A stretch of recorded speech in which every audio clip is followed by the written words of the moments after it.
Awal pagi yang indah di bulan Ramadan. Adib bangun dengan semangat untuk bersahur bersama keluarga.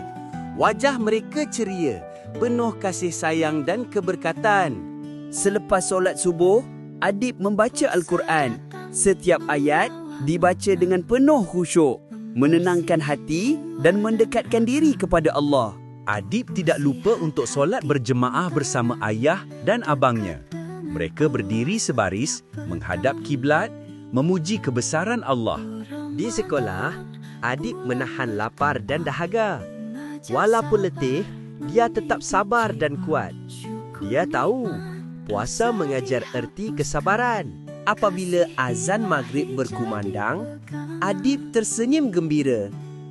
Dia berbuka puasa bersama keluarga, bersyukur dengan rezeki yang Allah beri. Malamnya, Adib ke masjid bersama ayah untuk solat tarawih. Suasana masjid penuh cahaya dan ketenangan. Hatinya terasa damai. Sebelum fajar menjelang, Adib bangun untuk Qiyamul Lail bersama keluarga. Mereka berdoa dan memohon keampunan. Hatinya semakin dekat dengan Allah Subhanahu Wa Taala.